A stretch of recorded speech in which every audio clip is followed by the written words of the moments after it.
Hey there, welcome to episode 90 of the Let's Innovate for Vegas audio program. I am your host, Managing Director of the Innovate for Vegas Foundation, Dan Hugo. We are recording this on Tuesday, November 5, 2024. It's just after 10 a.m., about 10:10. Nothing major going on today, so I thought I might record a podcast, audio program, episode 90 in fact. No, this is Election Day. Something hopefully everyone remembered. The Innovate for Vegas Foundation is a Nevada nonprofit public charity 501c3 designation for just over 2 years now. We attempt to elevate our communities. Our purpose is to enable and encourage ideation, innovation, and implementation to make our communities better. Implementation, that means actually doing stuff. We can ideate and innovate all day, but we must put it into practice so other people can benefit. Publishing this audio program each week is hopefully a part of getting that message out and talking about what it is we're doing and why and so on. Today we're going to speak about something that doesn't come up nearly often enough in the commercial sector. And I'm sure you will agree if you think really lightly about the last time a thing that you had just didn't work. Honor the customer. The customer is often the reason for doing something. The customer is paying the bills. If you ever call customer support, have you ever encountered a troubling or maybe apathetic individual, and you can remind them and yourself, they're being paid. You are not. You're in fact paying for the excitement. So honoring the customer is an important thing that is often overlooked. It's something we'll talk about today. The reason I came up with this, the reason I wanted to talk about this today was a software platform.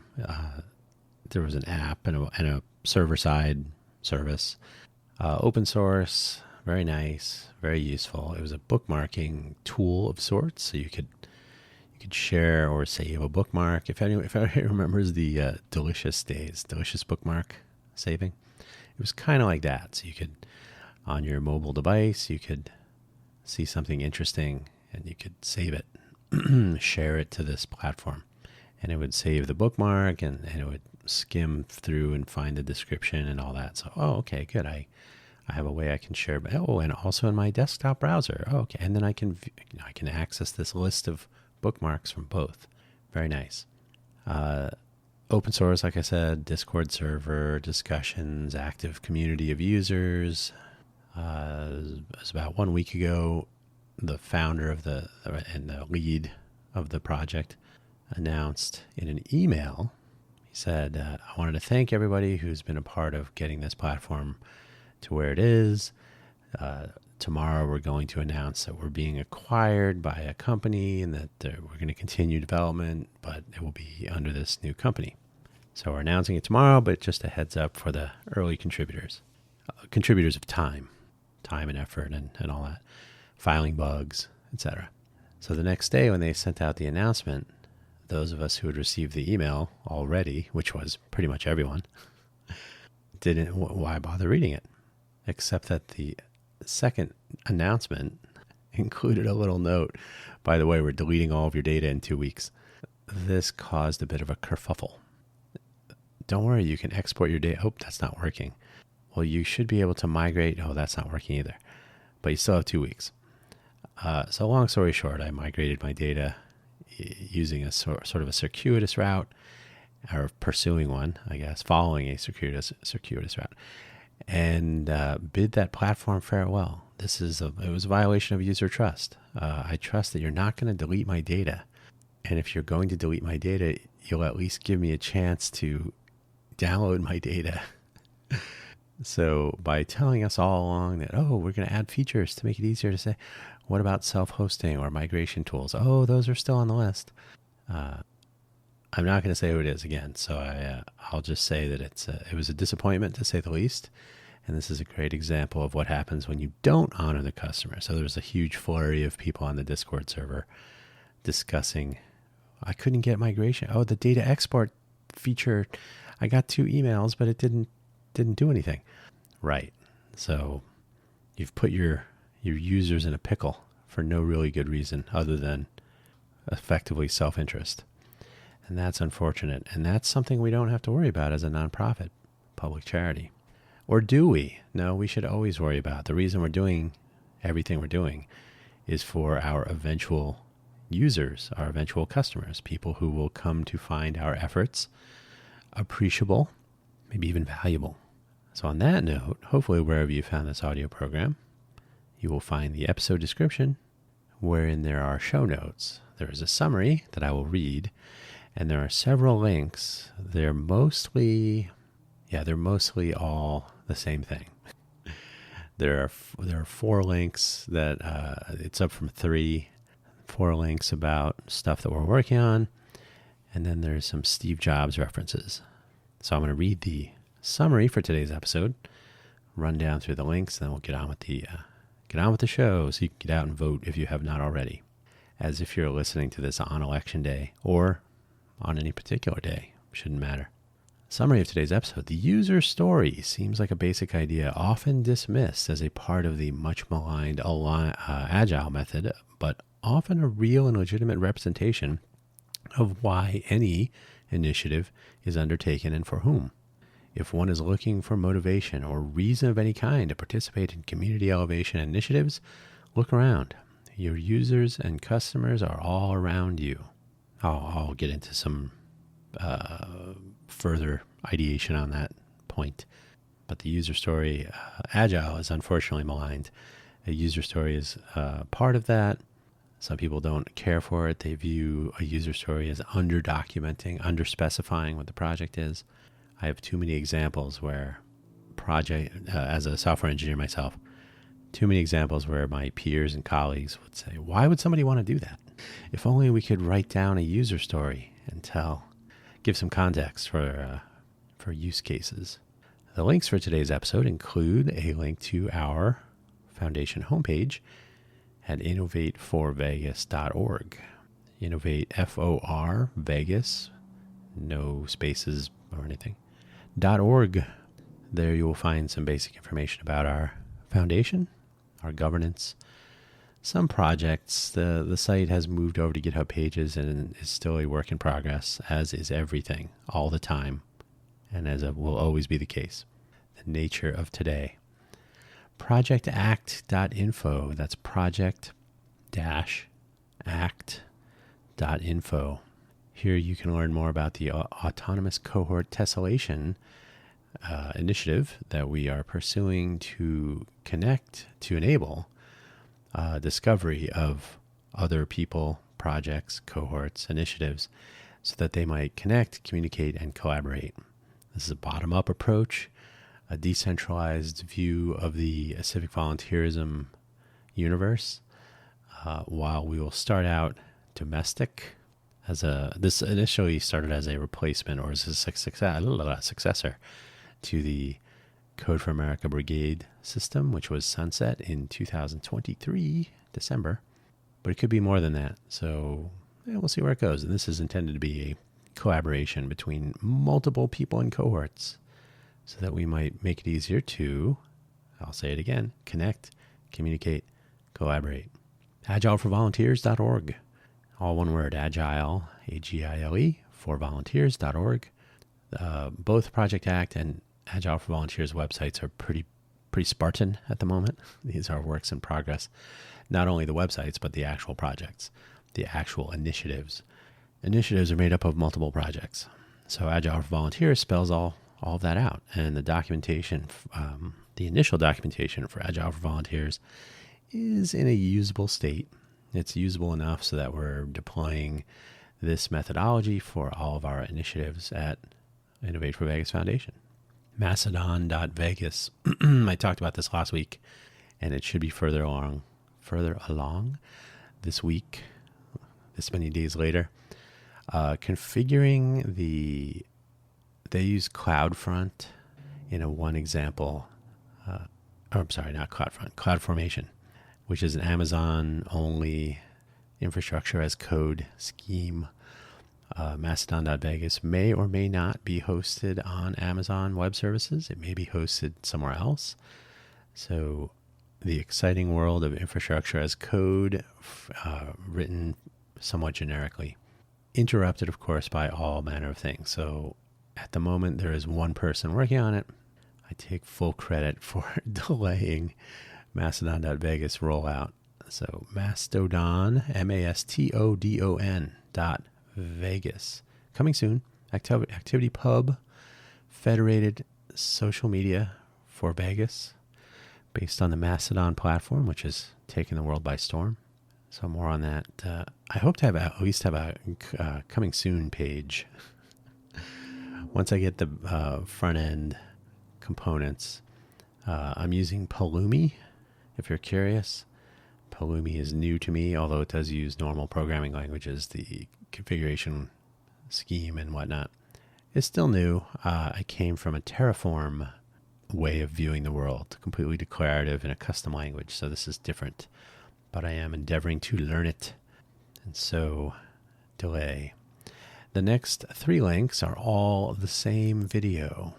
They are Steve Jobs introducing the Think Different campaign.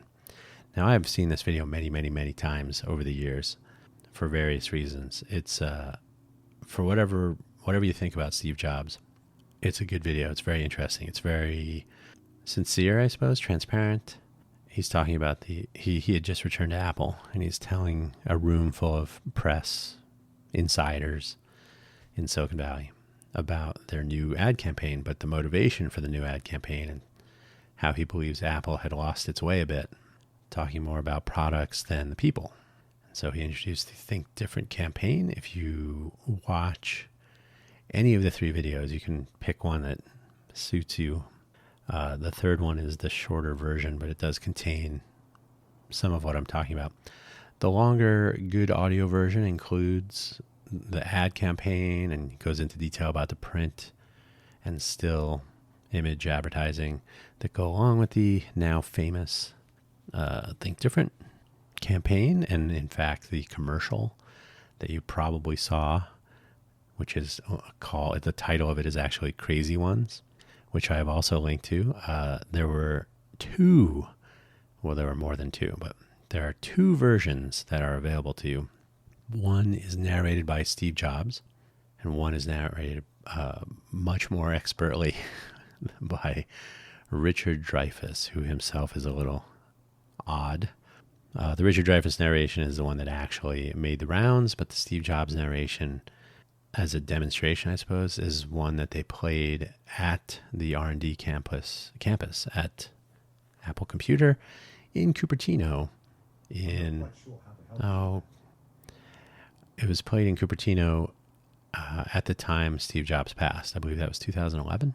Is that right? I think it was 2011.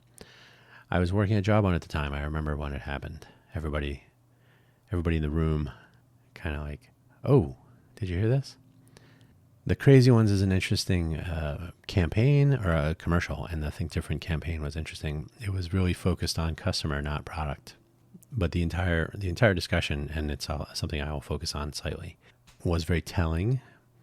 I honestly believe that Steve Wozniak feels more about customers than Steve Jobs does. But that is to say, I think Steve Jobs wanted to prove to the customers that he was right. And I think Steve Wozniak was actually a true believer that making cool stuff for cool people was cool. So check those out if you have a moment. So Think Different. I worked at Apple, and while I did not work there while Steve Jobs was there, it was during his hiatus at Next and Pixar. Jobs was all over Apple's history, and rightfully so. Luckily, so was Wozniak's. And I will say up front, I was much more of a Woz fan, as I said. Fun fact, I did work in Mariani 1, which was the first Apple building. If you ever looked at the Inside Apple Macintosh, is that what it was? The address is Mariani 1 on whatever street that was. Tienza Boulevard. Is that right? No. Yeah? Tienza Boulevard? Either way. So I worked in the original Apple building. The R&D complex would come later and all the stuff would move over there, but they still had Mariani 1 for whatever reason. Something that was always apparent to anyone who had been in the Windows or DOS world They recognized immediately that the Mac was a computer built for people. Anything running Windows was a computer built for configuration and reconfiguration. Edit your config.sys, autoexec.bat. Now, for a programmer, that's not a huge deal, but 99% of the people using Windows are not programmers. They're people trying to accomplish something. So that was always a point of frustration. It kept support personnel in business, I suppose, because remember, they were being paid and you were paying. The early Apple computers were built for hobbyists and early adopters, of course. They were most definitely was. Well, this was the Apple II, Apple I, Apple II, to some extent the Apple III, but the Apple II, II Plus, IIe, IIc. Remember the portable? That thing was pretty cool actually for the time. These were built for hobbyists, though. They were productivity tools. VisiCalc, famously, launched on the Apple II, changed the world, changed the landscape of office work with spreadsheets. But they were most definitely WAS machines. The Mac was most definitely a Jobs machine. As Steve Jobs would be heard to say multiple times, their job at Apple was not to build what their customers wanted, but to build what their customers would want in the future, even if the customers themselves didn't know what that might be. This applies in many more areas than computer tech and is one of a few good things anyone might learn from Steve Jobs. You can learn some bad things too, but we can let those go for now. Or for why keep bringing them up? Steve Jobs was a character. Honor the customer. So Jobs does not say these words in the introductory presentation regarding Think Different.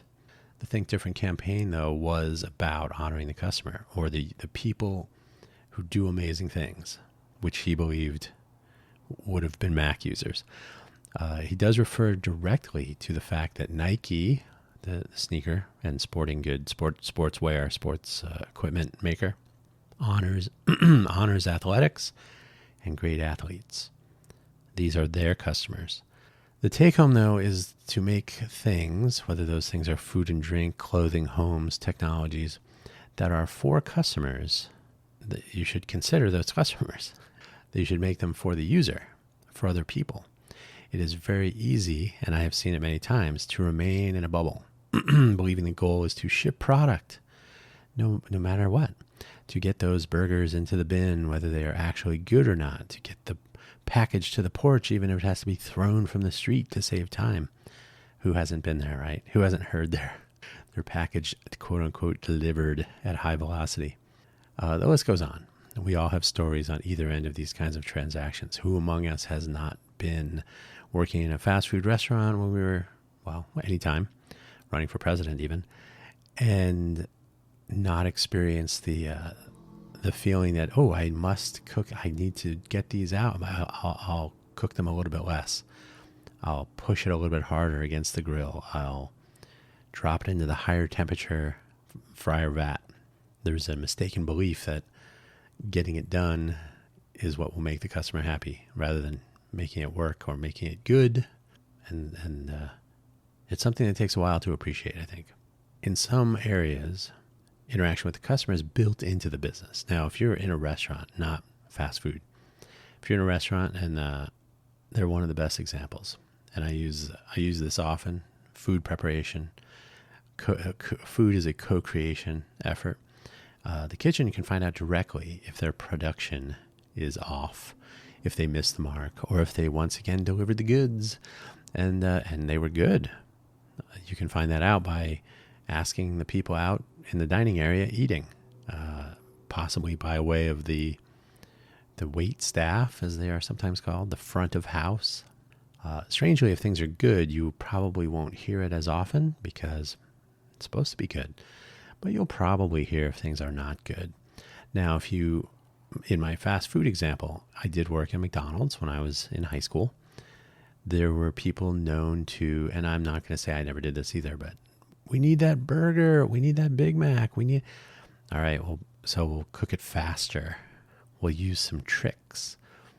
And the person would take their food and leave. Very rarely would they come up and say, that was really dry, or they seemed undercooked, or whatever it was. They wouldn't really comment because oftentimes these were people on their way like I needed to go, I'm late for work or whatever, so that you separate yourself from the customer. So who knows? Who knows if they were really satisfied with it? And plus, it's a Big Mac at McDonald's. Back in the day, it was $2.65. So that'll give you some time frame. But very rarely do we have direct contact with these customers. So a different situation. But a restaurant, especially where the owner of the restaurant is in the restaurant, maybe it's a chef or maybe it's someone in the front of the house, or basically being the general manager. If you can actually interact with your customers, they're going to tell you if you're doing what they hope you would do, what they're paying for. I would like a good meal, please. I would like it to taste good. So other areas like tech, though, it seems easy to sit behind a keyboard and never really know anything about the people using your stuff. You might shut down your services without really telling them in a clear and succinct way or preparing them for this. This is rarely good. In fact, it's bad, but it's become the status quo in many cases, which is sad and bad. So what about honoring the customer and civic volunteerism? So civic volunteers are, or should be, thinking about what around their communities needs fixing. Even better, they might be thinking about individuals or groups of people around them expressing a need for something to be fixed or something to just work better than it does. Closing the gaps.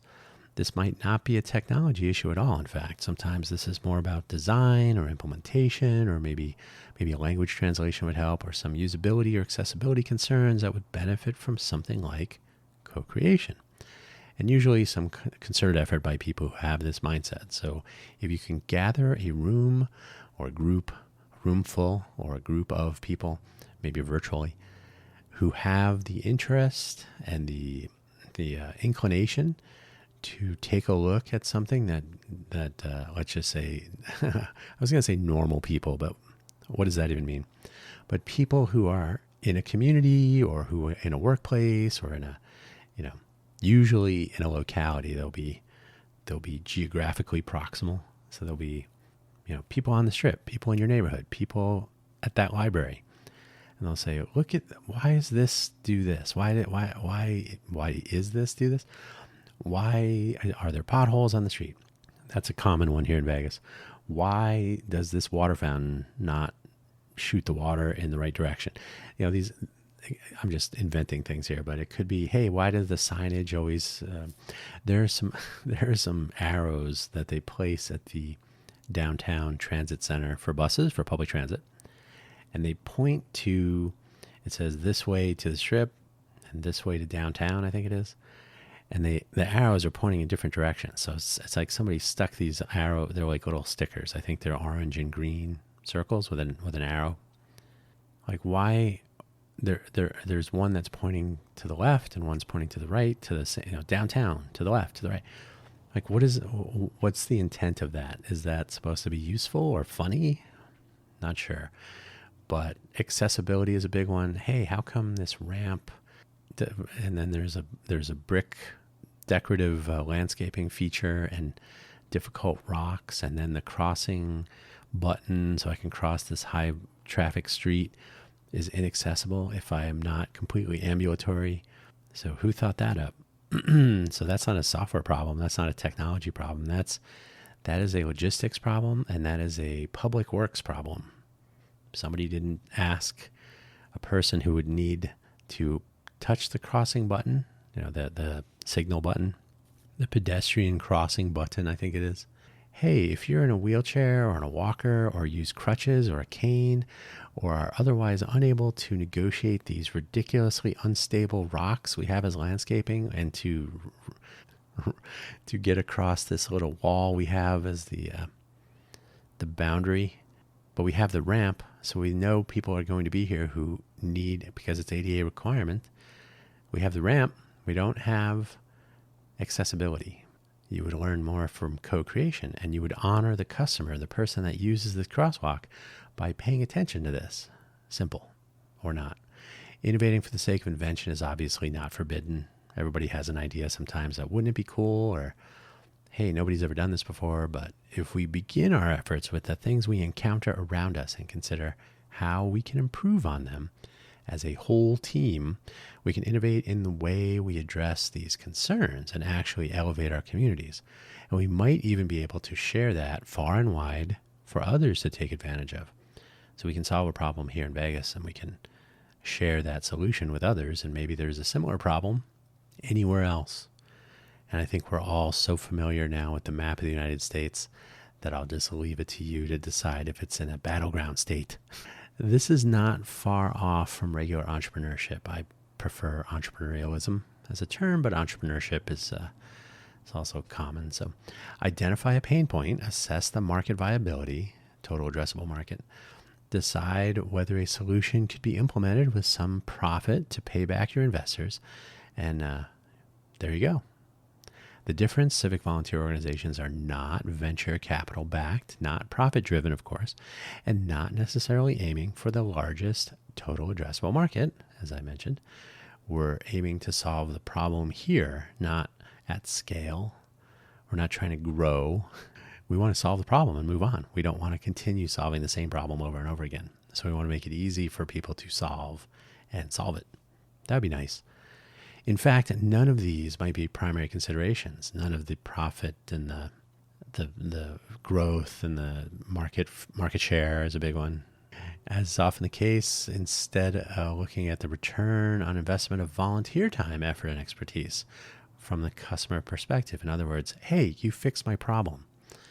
Hey, you fixed our problem. Hey, you made our days easier, better. You made riding the bus a little bit easier for people with vision impairments. You made it a little bit easier to cross the street for people with mobility concerns, and so on.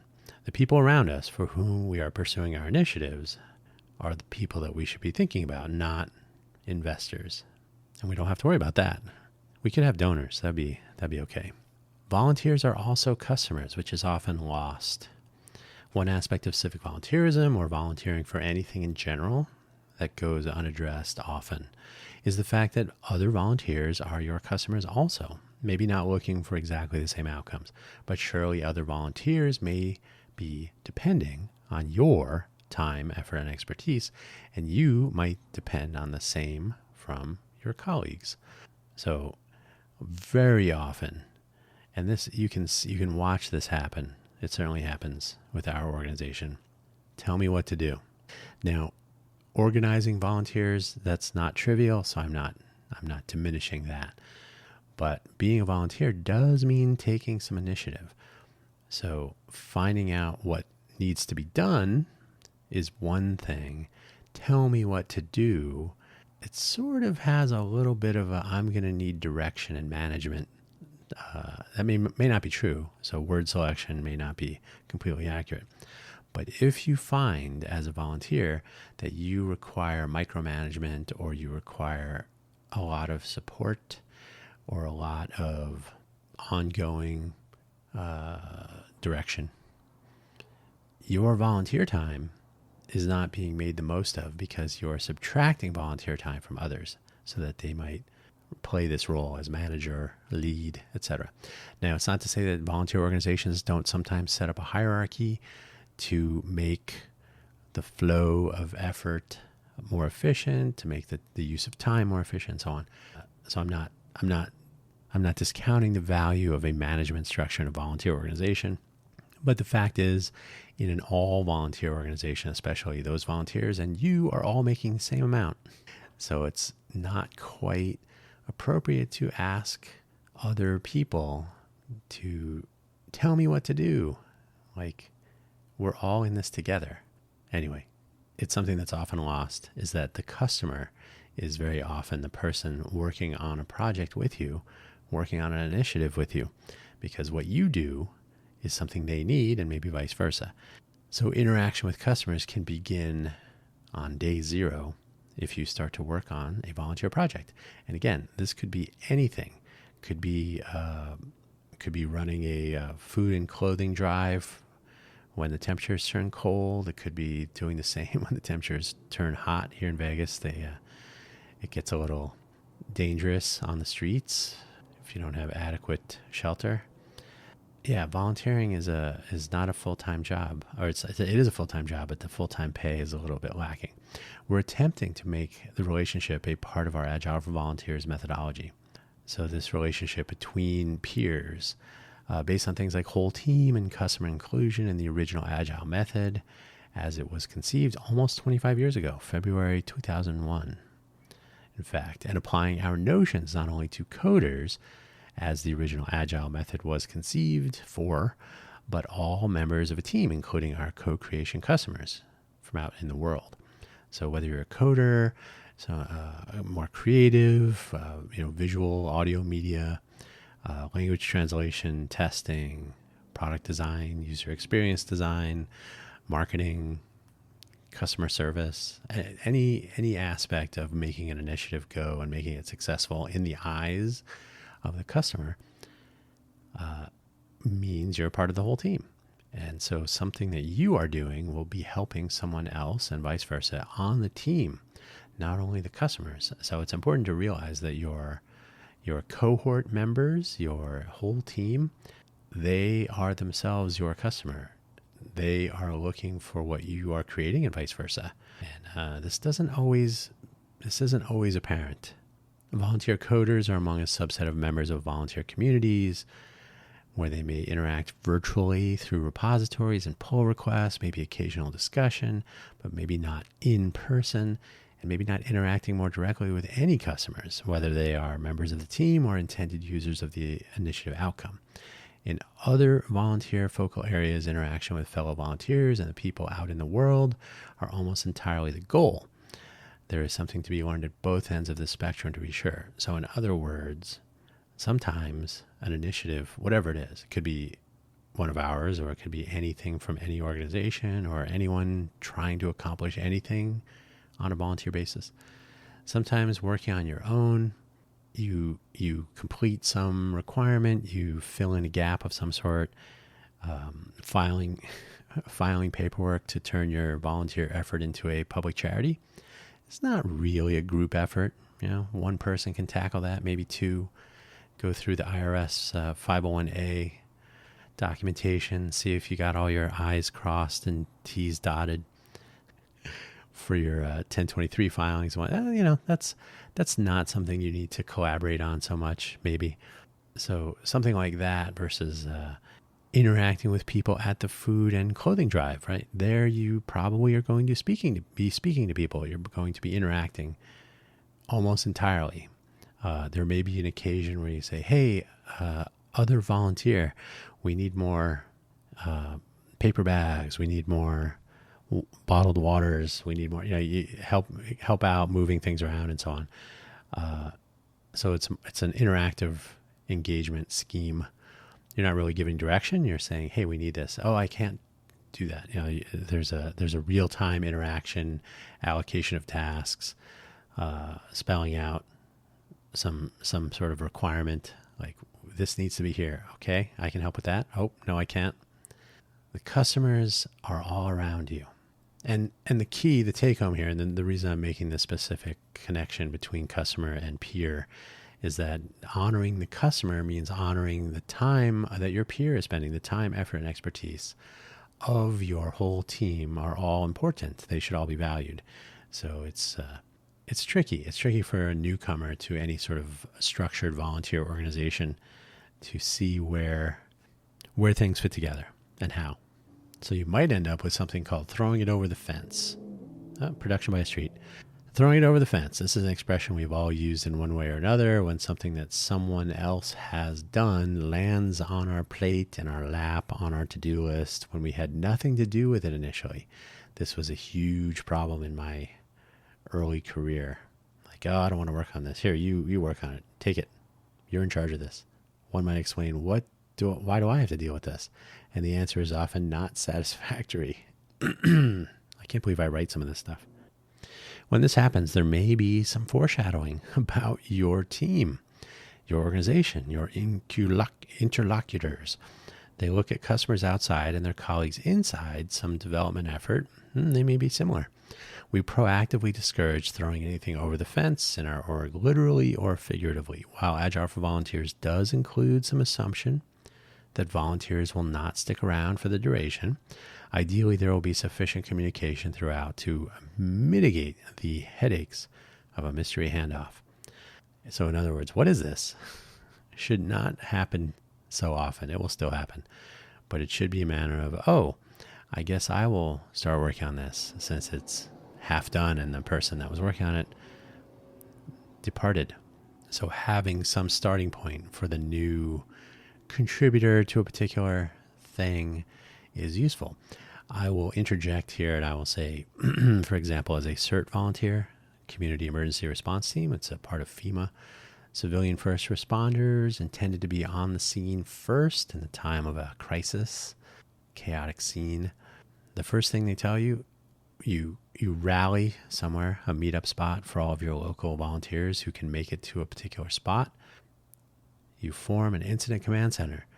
Someone will be in charge. Someone will be writing things down, the scribe. Someone will organize a triage area. Someone will organize any sort of communications that are possible and start organizing parties of 2 to go and find out if people are okay, identify any areas where people are trapped or stuck, people are injured, and so on. 2 key takeaways from all of this. One, you form this hierarchy so that people know what's going on. Everybody's a volunteer. So it's not a hierarchy for giving commands and following orders so much as making the most of volunteer time. Like, we are here. We will not be receiving help from first response, fire, police, rescue, medical, emergency medical technicians. And so these people are managing worse hit areas. We might have to go a day or 2. In the meantime, we need to go and find out if there's any gas leaks that we can shut off, or anybody with some injuries that can be field dressed, bring them to the triage area, etc., etc. So that's 1. 2, you write things down. At no time should anyone say, oh, I think somebody went over there. I don't know if they went by themselves. I don't know where. Nope. There's an entire, and you learn this in your volunteer training for CERT, there's an entire, very simple notion.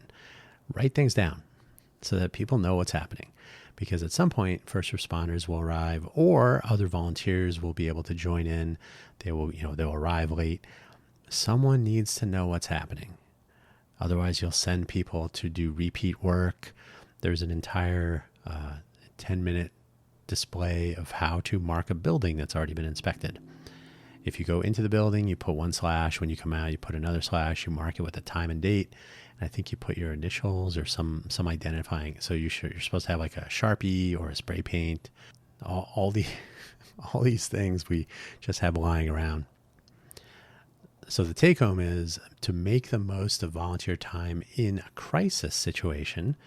The 2 key focal areas. 1, organize the time, effort, and expertise of the volunteers. The hierarchy in this case is for efficiency, not for management. This is not about giving orders. It's about making use of time, expert, and expertise. And write things down. Communicate so that at any given time, people know who is where. 2 people went out in that direction. They have been gone for, they left at this time. They've been gone for 3 hours.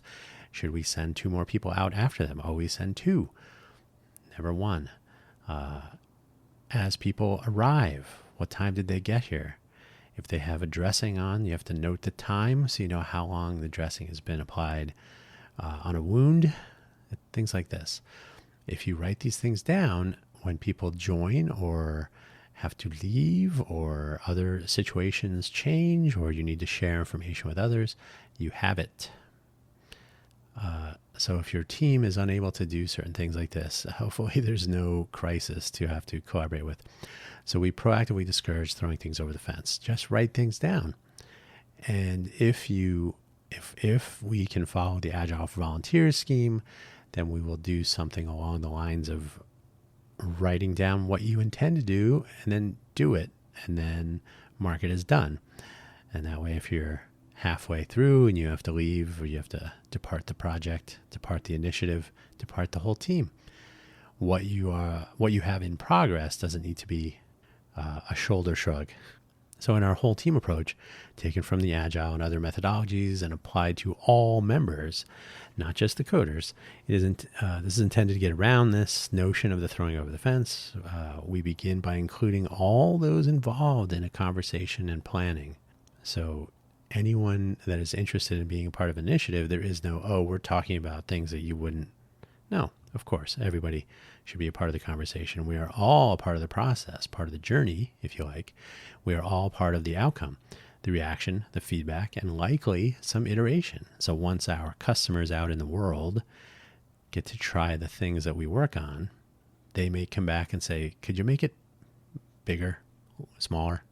Could you change the user? Could you make the text bigger, smaller? Could you make the volume louder?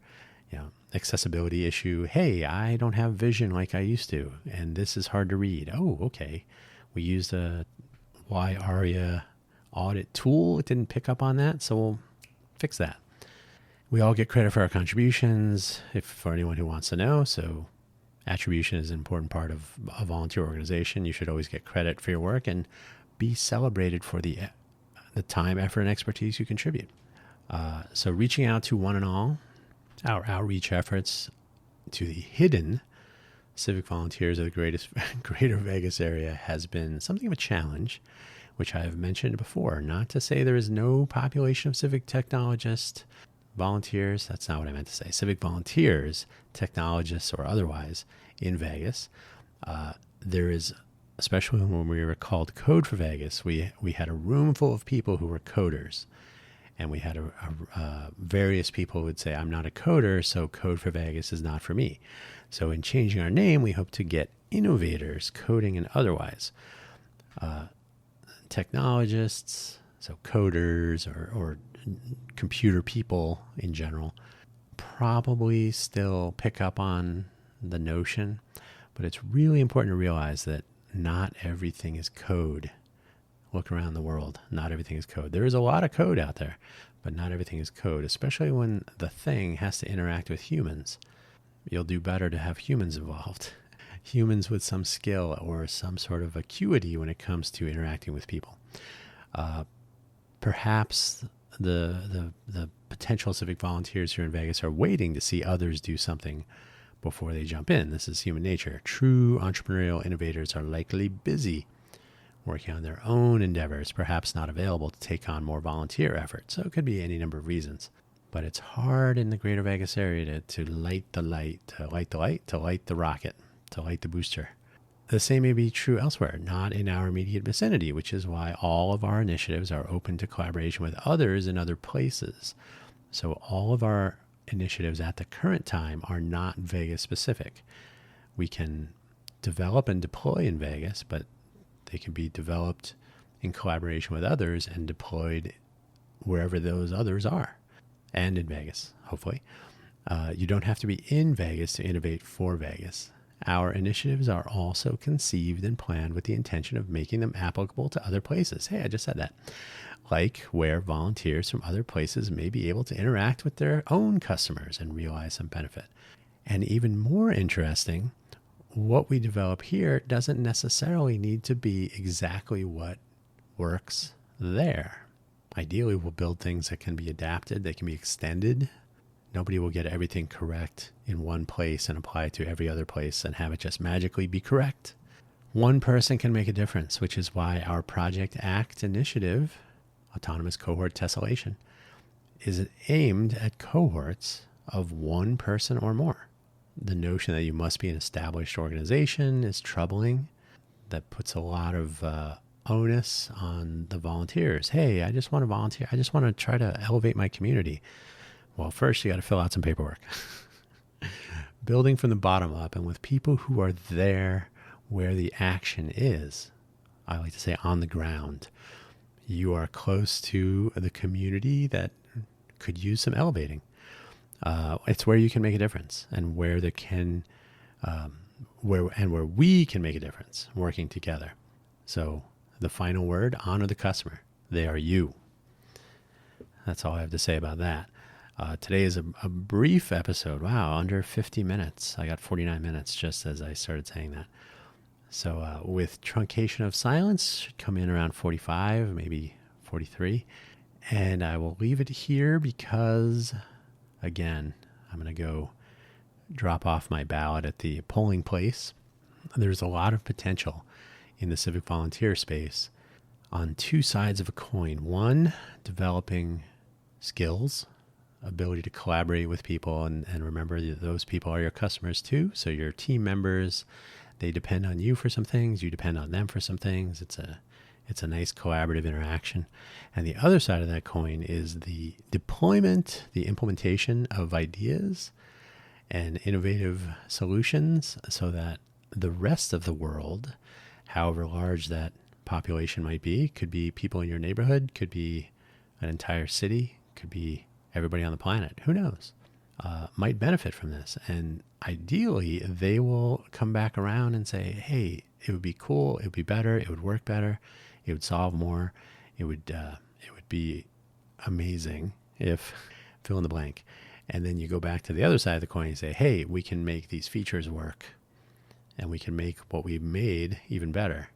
And that will often be some solid motivation to know that what you've attempted to accomplish has been accomplished, and you've gotten positive, constructive feedback. And sometimes it'll be constructive, negative feedback.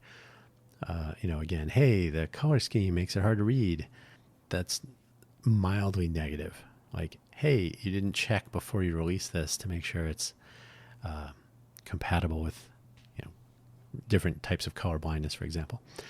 So, but these are the sorts of things that are fixable, and these are the sorts of things you want to hear from people instead of spending your time and effort and then having it not work for people and then having them not tell you.